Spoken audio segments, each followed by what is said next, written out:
Well, good morning, everybody. My name is Larry Jacobs. This is Pre-K-12 Education Talk Radio, and it seems like only a month ago I said welcome to February. So now, welcome to March. It's March 1st, 2023, and welcome to today's show. Okay, we got Howie Knoff here. Dr. Knoff is the president of Project Achieve, a great friend of ours, been on the show many times. He's past president of the National Association of School Psychologists. He's an internationally known consultant. And today we're at two school districts, and today we're going to be talking about school safety, including school shootings and all the problems that are going on, and the need for better special education services, okay, and all kinds of social services that can really help stop the challenges that we are facing out there. And Howie's a good guy to talk to about that. He works with school districts all over the country, hoping to prevent such tragedies and problems and challenges. So he'll be very insightful today, as he always is here on Education Talk Radio.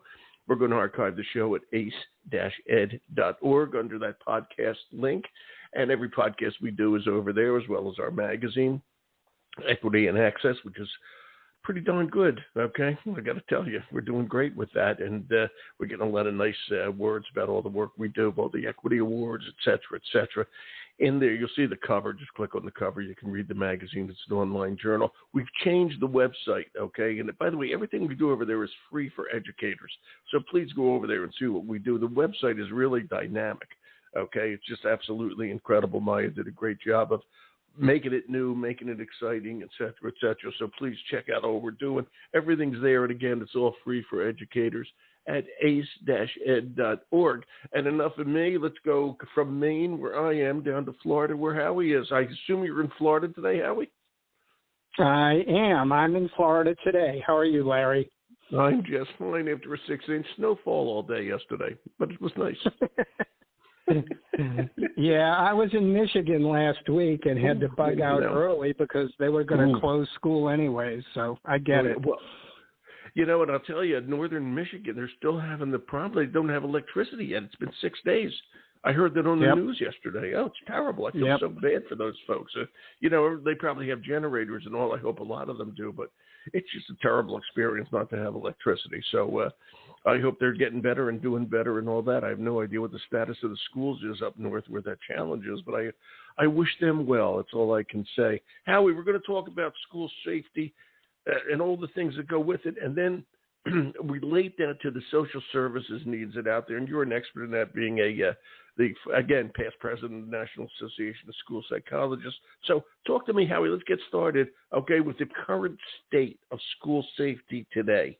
And that's everything. That's student behavior, you know, right up to the horror of a school shooting. What's going on out there that you see? All right. Well, I don't want to minimize these numbers, but let's start with the numbers. When we're talking about school shootings, thus far this year, and this is as of the 15th of February, there have been 7 school shootings, 9 individuals killed or injured. The litany from 2018, 24 school shootings. 2019, 24 school shootings. 2020, 10 school shootings, but remember that was our pandemic year. Right. 35 school shootings in 2021. And last year, 2022, we had 51 school shootings with either injury or death. Okay, with either injury or death. So that doesn't even count stray bullets and things like that. And again, the way these data are from Education Week, the way they look at these data are school or school-related events. So it could be a football game or something like that. So that's pretty alarming. I want to ask you one thing. When I think about school shootings, I tend to break it into two divisions. Okay, one is pre-Columbine, one is post-Columbine. And I don't know if you know this. I can't remember. What were school shootings before Columbine, which was the first horror of all this? Do you remember or have a statistic? Well, you know, I mean, the first school shooting of note was in eastern Arkansas. And that was where two kids created a situation out in the playground. People came out into the playground. I think they might have pulled a fire alarm or something like that. And they shot, I don't remember how many kids, but it was somewhere between 3 to 5 kids. And that was in 1997. I have no So that was when really, it kind of became front page news because, CNN and everyone else really publicized and they were on site for those. So we weren't collecting a lot of data beforehand. So it's hard to know how much was going on beforehand. And then, with that kind of demarcation in 97, that's really where it became a national issue. I mean, when that shooting occurred, actually President Clinton put together a national panel. I was one of the writers on that panel, and I wasn't a lead writer, but I mean, I was brought into Washington, and they had a lot of experts around the table, and we wrote a document called Early Warning School Shootings or something akin to that. So that's when it became formalized, and they really started collecting these data. But again, these data don't include the children, the students, the adolescents, the paraprofessionals, the teachers who have been emotionally affected by this, both directly and indirectly. That's right. So, I mean, it's just another layer of emotionality. I'm really hesitating to say trauma, but, stress, anxiety, trauma, it's another layer where you've got to think and worry about it. So the numbers are kind of, the numbers are significant. Now, when you kind of go to the edges, it's called collateral damage, I think. Well, of course, It's terrible. Now, when you go to the next layer, not necessarily of school shootings, but school assaults, significant events where teachers and others are being harmed by students, and then go down to the level of discipline issues. I mean, we know that schools in the last couple of years have had an increase in disciplinary events, either events where students have to go to the office for significant inappropriate behavior, including dangerous behavior, and school suspensions. That seems to be edging down right now. And I don't want to put it all on the pandemic, but you have to look at every case individually. But with the discipline issues, the safety issues, and then just kids having to deal with the stresses in their lives, school is not necessarily the most fun place to be right now. I mean, let's just talk about the here and now, although it certainly has been accelerating. Wow. Howie, it's really scary, and your point about collateral damage. I mean, it is like post-traumatic syndrome. You don't forget this stuff. Okay, the news people leave. They go on. They have to. That's the nature of the beast. But you don't forget about that. So what is this? Do schools recognize this, and how do they handle this type of thing? Okay, and you deal with this all the time. I mean, you're constantly training schools and principal superintendents on how to help their staff get through this. And I'm going to say something right off the bat because everybody knows it's a concern of mine. All of this is part of the challenge of teacher retention and teacher recruitment. If we don't get this right, we're going to run out of teachers. Okay, it's that simple. People will retire as soon as they can. Who needs this aggravation? Okay, and, it takes the joy out of teaching when you have to deal with this. And people look at the headlines and say, I don't want to be a teacher. I don't get paid that much to have all this aggravation. All right. So, Howie, you're good at this. I mean, this is what you do. I mean, you go into school districts, seriously, at Project Achieve, and help school districts get through this. And more importantly, you help them. I want to get into it. Help them recognize the problem before it happens. Okay, and the way we do that is by, and you're going to let you talk about this, but the way we do that is by recognizing the kids have needs and have the social services ready for them as we see that. And how we just go with that, okay? Where are we on all this? All right, so let's kind of cascade down, and not to make it overly simplistic. You've got the hard approach to safety, and you've got the soft approach to safety.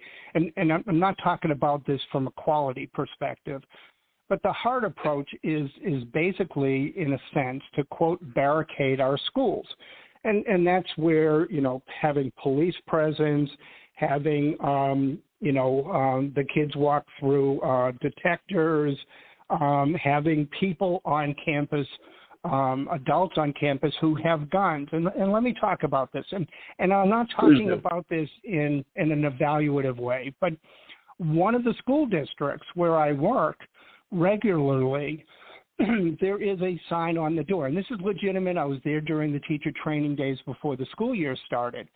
But there are a number of staff members who are legally armed, okay? And there's a sign on the door. When you walk into the school, there's a sign on the door. You need to, and basically says, you need to know that we have armed faculty who are on site, but basically it says, we're not going to tell you. And in fact, the staff don't know specifically. Yeah, the staff don't know what adults are armed. Okay, but and I'm bringing that up. I'm not saying that that's a bad thing at all. Okay, I'm not endorsing that either. Okay, but at the same time, I want that to be representative to your listeners as the state of affairs in some school districts. Howie, can you name the state that is in? Can you name the state?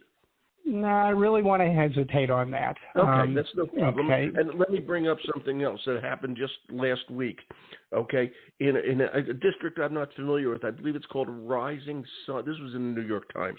Okay, Rising Sun ISD in Texas, which is near Abilene. Okay, the principal and I believe the vice principal as well are legally armed. Okay, and of course they were so scared and upset about what happened in Uvalde and other stories that they. That they were given permission to carry guns, and let's face it, Texas, loves their guns. So I'll give them that, okay? Right. And so, but what happened? I don't know if you saw the story, Howie. The principal who was armed, the superintendent, actually went to the men's room in the kids' men's room. I did see that. That's never left his gun there, and a kid found the gun. Okay, and thank God returned it safely. And the superintendent, I don't know what happened afterwards, but the superintendent voluntarily resigned after such a horrible accident. Right. Okay.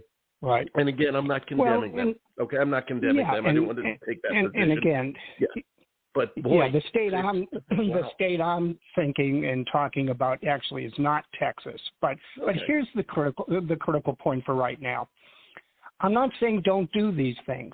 But we also know from any number of reports, including, reports by the Secret Service, and they've had a series of reports about school shootings, that may be a preventative, but it's not an absolute preventative. Because what happens if the person who is armed is off campus? What happens when students are letting other students, as they do in the back door of the high school, and the student doesn't go through the detector? Right. I mean, if you remember at Parkland, Florida, at Stoneman Douglas, Nicholas Cruz walked onto campus, okay?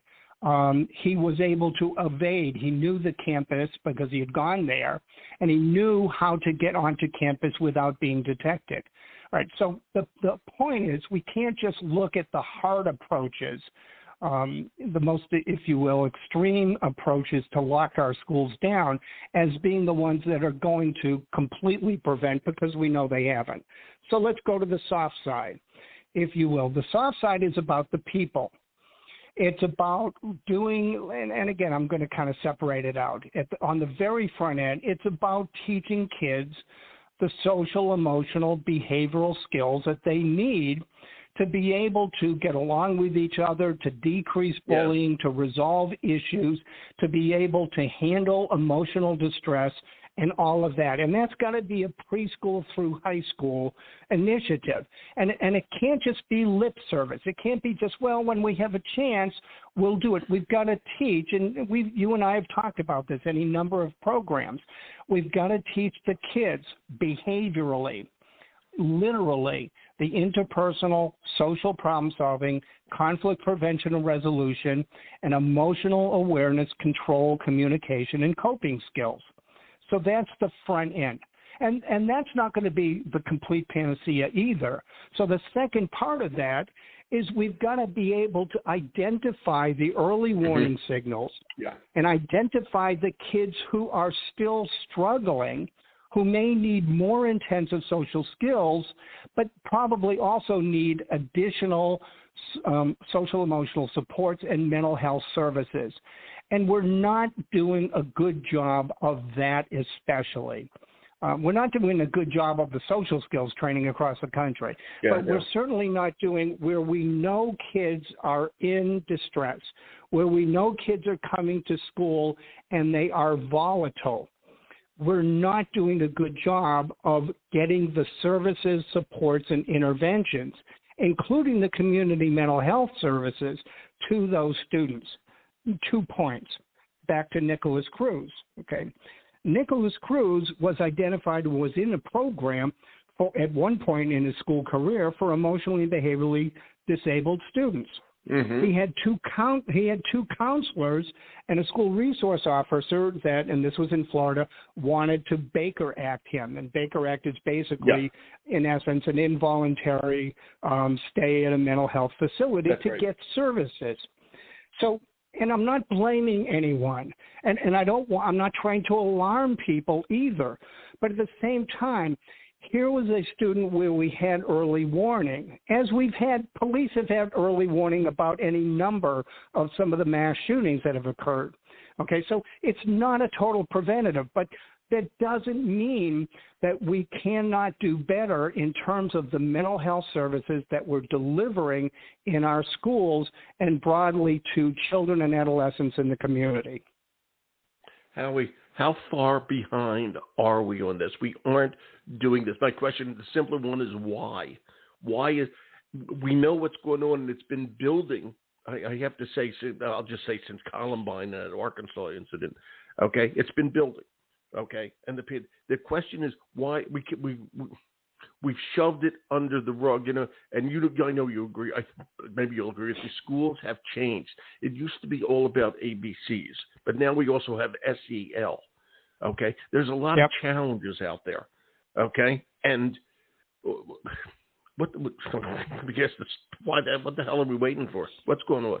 Well, let me just ask this: has educator training as well as administrator training, okay, really, and school board training, I might add, in some way, really focused on this and the need to communicate to their community, okay, that this is where dollars need to be put. This is an emergency situation. What's going on out there, Howie? Why is it taking so long? We talk about this all the time. You just hit the three primary reasons from my perspective.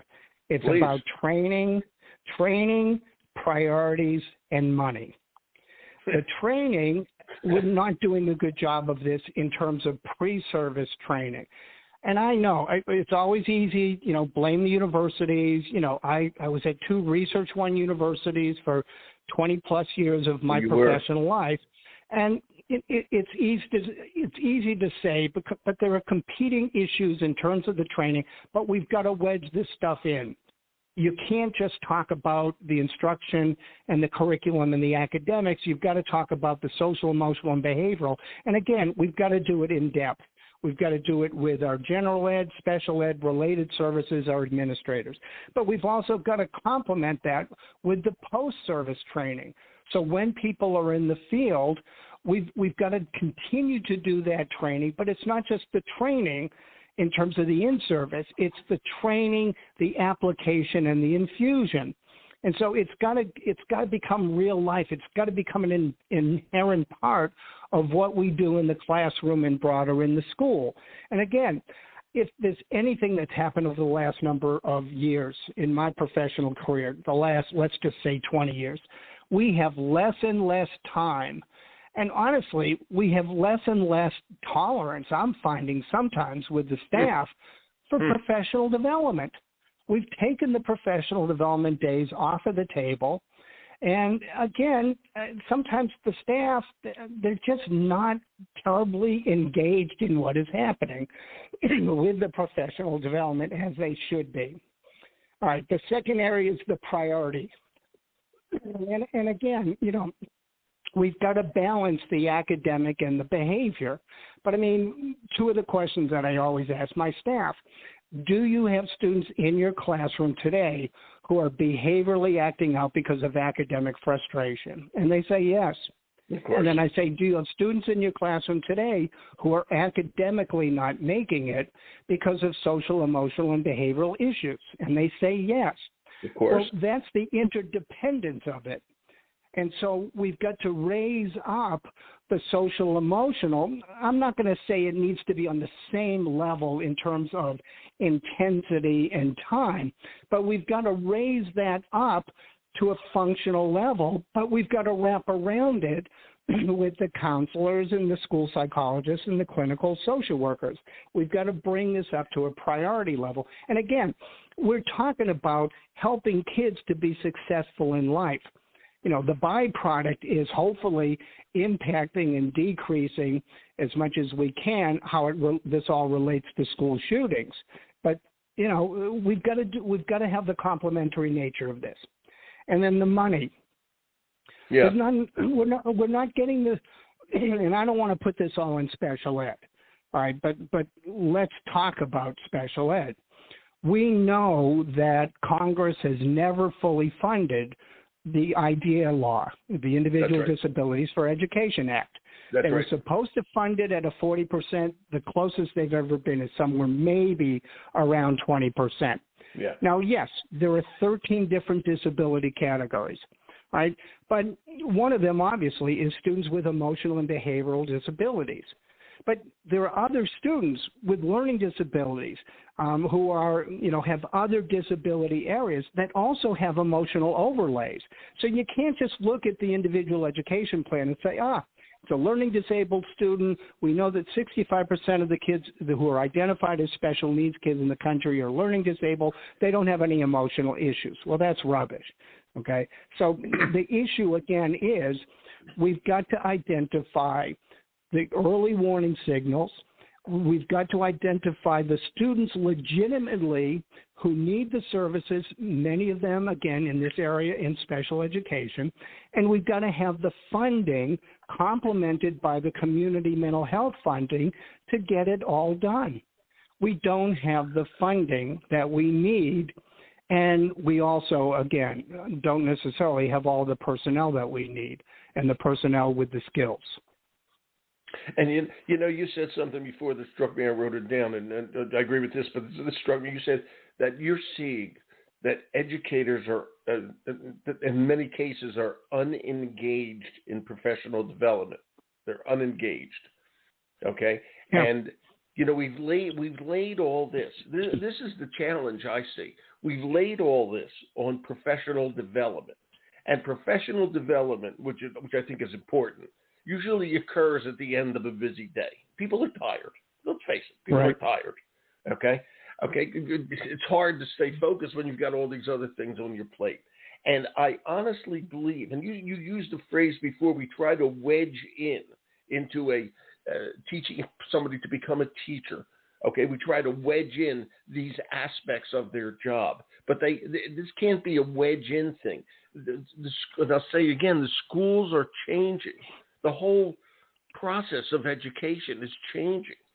All right, we can't wedge things in and lay it on PD. It's the reason that a lot of teachers are unengaged in PD is because this was never really part of their training.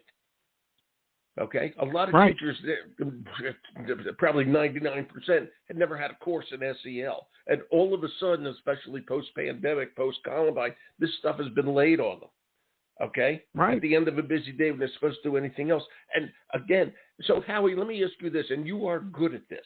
Okay, you go into a school district, okay, and you do professional development. Okay, how do you engage people? How do you get them to understand how important this is? Okay, what do you do? Howie, you're good at this. All right. Well, and again, I'm not going to tell you that I'm any more successful than any of my colleagues, and I come up against the same barriers that everyone does. But here's how to do it. Here's the blueprint. There are 3 elements to professional development. There's the knowledge, the content, okay, the information. Okay, that sometimes or many times you can do in an in-service, in a presentation. Okay. But that's got to be tag teamed to application, okay? You've got to go from the knowledge into the skills and the application. In other words, it's got to be translated. You've got to be able to behaviorally see the impact of the information, let's just say, in the classroom or with the counselor, the psychologist, and so on.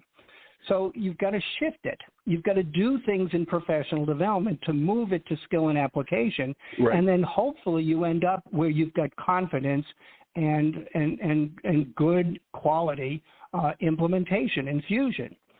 So, for example, I'll talk about, social skills, all right? So, I've got the Stop and Think Social Skills program that I've published. It's been, it's one of the top programs in the country. But when I'm training a school, I certainly do the in-service, okay? But as part of the in-service, people are watching they're watching video clips. I've got an online course in social skills. There are video clips, actual social skill lessons that I or colleagues have done that are part of the course from kindergarten through 6th grade, all with different social skills. So it's not just about me telling what people to do, but I'm showing them how do you teach a social skill lesson? How do you integrate it into application activities? How do you move it into infusion? All right. So they're seeing it. Then what do? Well, then I come on site and I do model demonstrations. I do live demonstrations in classrooms. I was in one of my sites last week in Michigan, and I did 2 6th grade social skill demonstration lessons. And one of the 6th grade was an inclusion class that had a number of kids on the spectrum and so on and so forth. But the teachers are watching me do this live, and then we're sitting down and debriefing it. And they're all looking at, in essence, the template that identifies here are the characteristics of an effective lesson. In one of the elementary schools last week, I went in and I observed 3 elementary school teachers doing a social skill lesson, and I gave them feedback. They're building principles as part of their annual 4 classroom observations. The building principles are observing at least 1 social skill lesson. And again, the point is we're moving in a conscious and methodical way. We're moving the information into practice. We're, in essence, not to be heavy-handed, we're holding the teachers accountable for effective instruction. And then over time, they've done it to the point where they can basically do social skills on the fly at the drop of a hat. They could walk into a classroom, I could tell them a social skill to do, and they could do it with virtually no preparation. So again, knowledge to skill, skill to confidence and competence. It's so important. By the way, it's projectachieve.info is where all of Howie's information is, projectachieve.info. Howie, I got to ask you, when you work with those teachers, all right, and they were elementary school teachers, bless their hearts, okay, what was what was their feedback to you when all was said and done? Well, sometimes it's a leap of faith, all right, but when I'm talking about social skills, let me give you, here's some of the list of skills. We're training kids in how to listen, how to follow directions, how to ask for help, how to ignore distractions, how to respond to teasing, how to deal with losing, how to accept consequences. I can go on and on and on. How to set a goal, how to get into a group and agree, disagree, and agree to disagree. We're teaching them behavioral, observable, critical, useful skills. And so once the teachers realize that it works, okay, and not every social skill program works, okay, there are hundreds of them out there, and the vast majority of them have not been scientifically vetted, okay? My program was identified as an evidence-based program by the U.S. Department of Health and Human Services, Substance Abuse and Mental Health Services Administration. So it's got the good housekeeping seal of approval. But the bottom line is getting back to your question, if it didn't work, the teachers would throw me out in my ear. Well, that's actually maybe my question. They didn't throw you out on your ear, did they? Exactly. They didn't. That's what I'm saying. No, because it works, and then they bring it home, and it works with their kids at home. Exactly.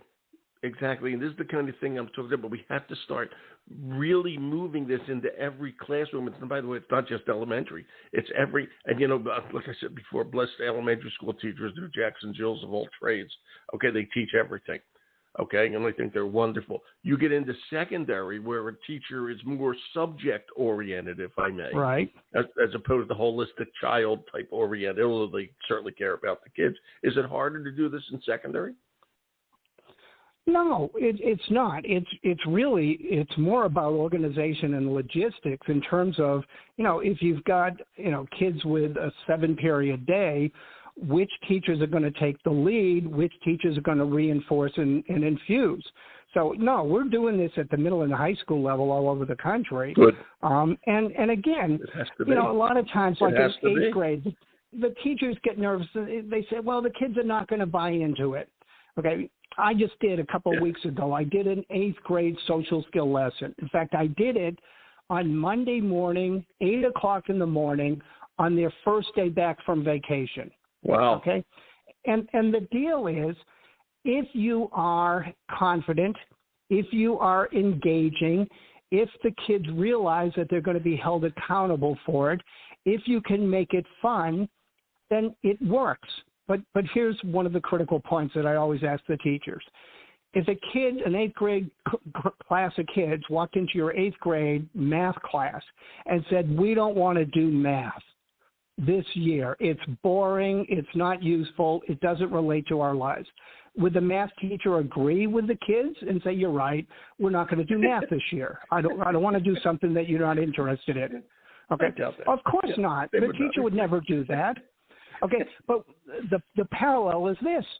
If a group of kids come in to a social skill period and they say, well, we don't like the social skills, it's not relevant, and so on and so forth, well, sometimes what happens is because the teachers are not confident in their ability to engage the kids with that, quote, curriculum, they say, yeah, you're right, we're not going to do the social skills.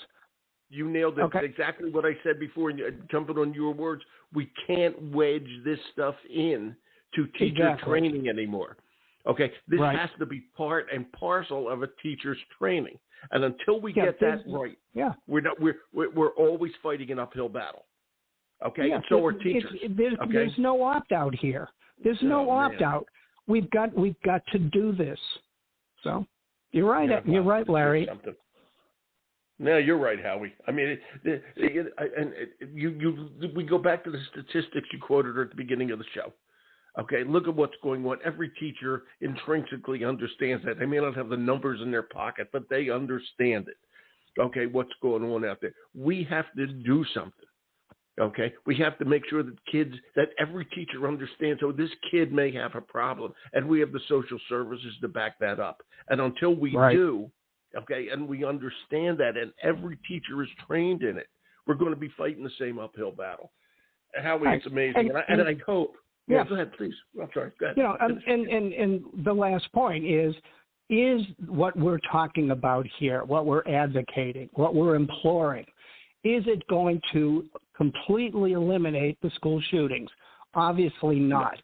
No. But let's remember, we have great educational systems in this country, but kids still drop out, they still get Fs on the report card, and they still don't maximize their God-given potential. Okay, but we don't stop good quality education because we unfortunately don't have all the success that we want. Right. Okay? We've got to do the right things that make the most sense, that prepare our kids, not just academically, but on a social, emotional, and behavioral level also. Absolutely. It's that simple. And Howie's got some great stuff. I want to push it again, projectachieve.info. projectachieve.info, and just go over there and poke around, and you'll see all the good stuff Howie does. And he works with school districts all over the country. That's why I get a great view, because you go to Michigan, Washington, Texas, wherever, Florida, Arkansas, whatever. Okay, and you do such a good job at it, Howie. Thank you for being here today. Your insights are always incredibly valuable. Warm weather Howie down in Florida. Thank you, buddy. All right, thank you, Larry. I'm looking at the snow, Howie. I want you to know Howie's originally from up north here. I'm looking at the snow, Howie. Okay. So well, I'll live vicariously through you. You take care, my friend. All right, we'll talk soon. Thanks. All right, take care. Yeah, bye-bye. That's Howie Knoff, my good buddy. Okay, Dr. Knoff, it's projectachieve.info. And he's good at what he does. Okay, that's all I can say. He's good at what he does. So check it out. He has a blog all the time and all that sort of stuff. We love having Howie here. We're going to archive the show at ace-ed.org and go over there and see all the stuff we're doing about equity and SEL and teacher retention and all kinds of subjects that are so important to every educator out there. ace-ed.org. I'm Larry Jacobs. This is Pre-K-12 Education Talk Radio. Hey, thank you for listening.